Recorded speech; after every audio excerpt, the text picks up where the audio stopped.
Deep thinking की इस नई वीडियो सीरीज की आज से हमने शुरुआत की है, जिसका नाम है पतंजलि का अष्टांग योग सूत्र। उसके बारे में आज हम विस्तार से अध्ययन करने वाले हैं और उसका जो प्रथम अंग है, जिसको हम यम के नाम से जानते हैं, उसके बारे में हम बात करने वाले हैं। तो ये जो अष्टांग योग का विस्तार से अध्ययन है, उसमें सबसे पहले बात करें तो महर्षि पतंजलि ने अपने योग सूत्र में योग तथा योगांगों के विभिन्न पहलुओं को क्रमबद्ध रूप से प्रतिपादित किया है, जिससे साधक भली भांति अवगत हो सके और अपना सर्वांगी विकास करते हुए अपने परम लक्ष्य को प्राप्त करने में समर्थ हो सके। इसके लिए ये अष्टांग योग का महत्व समझाया जाता है। अष्टांग योग है अष्टांग योग साधकों के लिए महत्वपूर्ण और परम उपयोगी दर्शन है। इसमें अन्य दर्शनों की भांति खंडन मंडन के लिए युक्तिवाद का अवलंबन न करके सरलता पूर्वक बहुत ही कम शब्दों में योग के व्यावहारिक पहलुओं का निरूपण किया गया है। योग के अंगों के अनुष्ठान होने पर अशुद्धि का नाश होकर ज्ञान के प्रकाश, विवेक व ख्याति की प्राप्ति होती है। अष्टांग योग को महर्षि पतंजलि के द्वारा परिष्कृत ढंग से प्रतिपादित किया गया है, जिनमें उन्होंने योग के 8 अंगों का विस्तार से वर्णन किया है। इन अंगों के पंच क्लेशों अविद्या, अस्मिता, राग, द्वेष व अभिनिवेश का नाश होता है। तो इसका जो पतंजलि योग सूत्र का 29 का मंत्र है, उसमें बताया जाता है यम नियम आसन प्राणायाम प्रत्याहार धारणा ध्यान समाधयो अष्टांग। ये 8 अंग है योग का, जिसमें यम नियम आसन प्राणायाम प्रत्याहार धारणा ध्यान समाधि का समावेश होता है। उसके बारे में आज हम बात करने वाले। इन सब योगांगों का पालन किए बिना कोई भी व्यक्ति योगी नहीं हो सकता। यह अष्टांग योग केवल योगियों के लिए नहीं, अपितु जो भी व्यक्ति जीवन में पूर्ण सुखी होना चाहता है तथा प्राणी मात्र को सुख देना चाहता है, उन सबको अष्टांग योग का पालन करना परम उपयोगी साधन है। अष्टांग योग धर्म, अध्यात्म, मानवता एवं विज्ञान की कसौटी पर खरा उतरता है। अष्टांग योग में जीवन के सामान्य व्यवहार से लेकर ध्यान एवं समाधि सहित अध्यात्म की उच्च अवस्थाओं का अनुपम समावेश है। यदि कोई व्यक्ति अपने अस्तित्व की खोज में लगा है तथा जीवन के पूर्ण सत्य से परिचित होना चाहता है, तो उसे अष्टांग योग की अवश्य ही पालन करना चाहिए।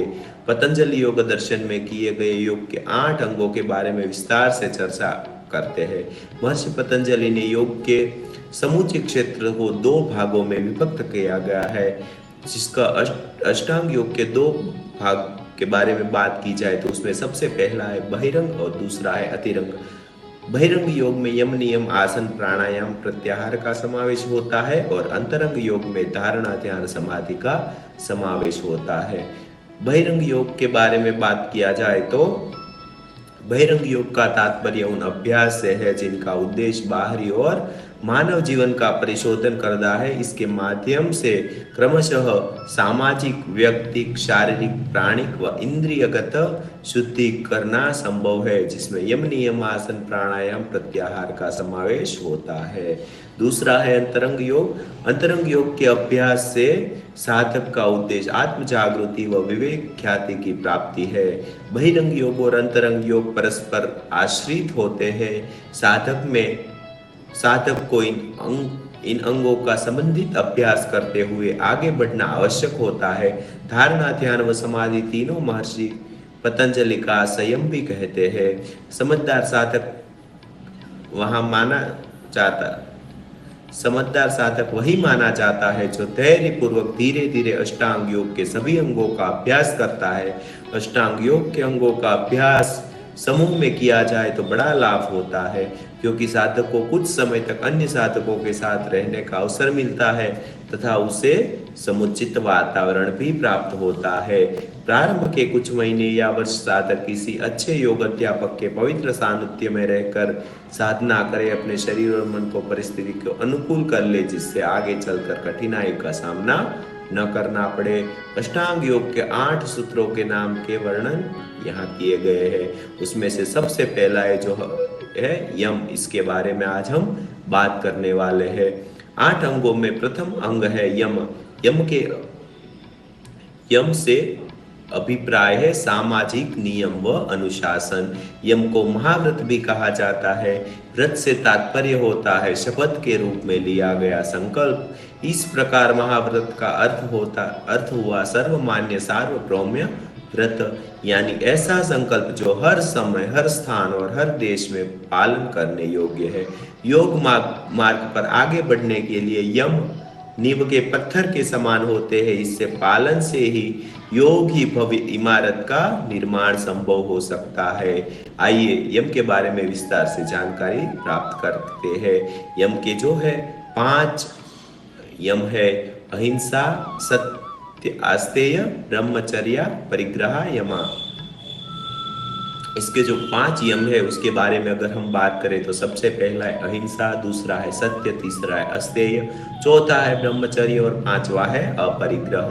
उसमें से सबसे पहला है अहिंसा। उसके बारे में बात करें तो अहिंसा का अर्थ है बुद्धि, वाणी और शरीर से किसी भी प्राणी को किसी भी प्रकार का कष्ट न देना, सभी प्राणियों से प्रेम करना, दूसरों का अहित न करना, जीव हत्या न करना, दूसरे को कष्ट न पहुंचाना, शत्रुता के विचार मन में न आने देना तथा दूसरों को किसी भी प्रकार की हानि न पहुंचाना आदि अहिंसा के दायरे में आते हैं।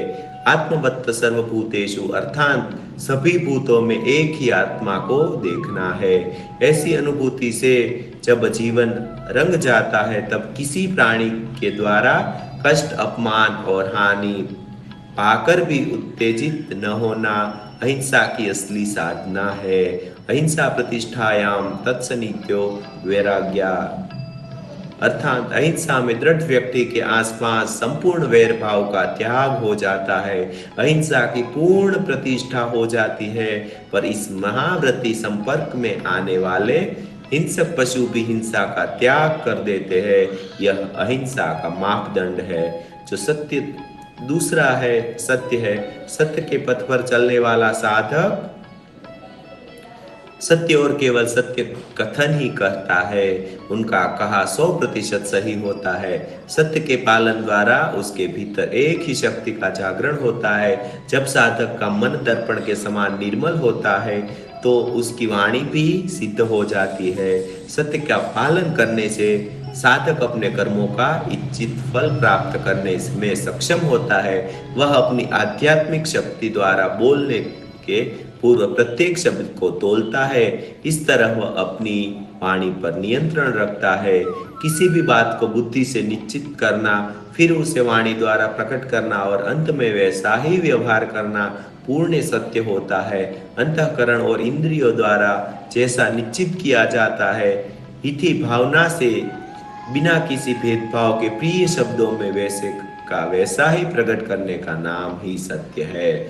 तीसरा है अस्तेय, मन, वचन तथा कर्म के द्वारा किसी भी प्रकार से किसी के हक को न चुराना या किसी का न छीनना ही अस्तेय है।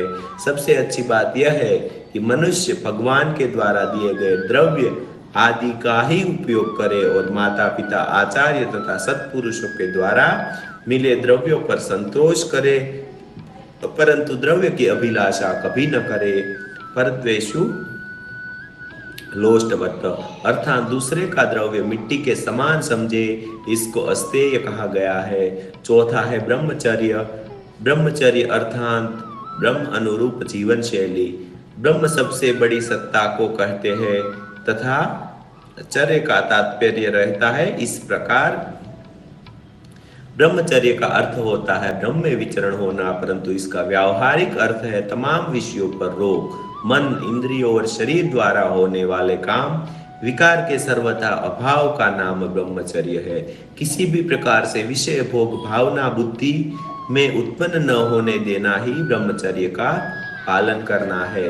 5 ज्ञानेंद्रियों और 5 कर्मेंद्रियों पर नियंत्रण रखना ही ब्रह्मचर्य कहलाता है। 5वां है अपरिग्रह। और अपरिग्रह का अर्थ है संचय न करना, सत्य की खोज करने वाला, अहिंसा बरतने वाला। परिग्रह संचय कभी नहीं करता है। परमात्मा परिग्रह नहीं करता। अपने लिए जरूरी किसी भी चीज को वो रोज रोज पैदा करता है। इसलिए अगर हम उस पर भरोसा रखते हैं तो हमें समझना चाहिए कि हमारी जरूरत की सभी चीजें वह प्रतिदिन देता है और देगा। मुख्य रूप से हम समझ सकते हैं कि शब्द, स्पर्श, रूप, रस, गंध और आदि के संबंधित किसी भी भोग सामग्री का संग्रह न करना ही अपरिग्रह है, या दूसरे शब्दों में कहे तो आवश्यकता से अधिक संचय न करना ही अपरिग्रह कहलाता है। तो ये 5 यम है जिसको हमें हमारी लाइफ में उतारना है। उसमें जो सबसे इम्पोर्टेंट है वो है अहिंसा और सत्य, उसके बाद है अस्तेय, ब्रह्मचर्य, अपरिग्रह। इस सभी 5 यम को हमारी रियल लाइफ में उतार के हम सभी हमारी लाइफ में बहुत अच्छे अच्छे बदलाव ला सकते हैं। इसके लिए हम सभी की लाइफ, हम सभी का जीवन अहिंसा से भर जाए, सत्य से भर जाए, अस्तेय से भर जाए, ब्रह्मचर्य से भर जाए, अपरिग्रह से भर जाए, तो भगवान से अपने आप भर जाएगा। अपने लाइफ में कभी भी किसी को दुख, हानि या हिंसा नहीं पहुंचानी है। कभी मुंह से असत्य वचनों का बोलना नहीं है। अस्तेय कभी नहीं होना है। ब्रह्मचर्य का हमेशा पालन करना है और सदा ही अपरिग्रह में रहना है।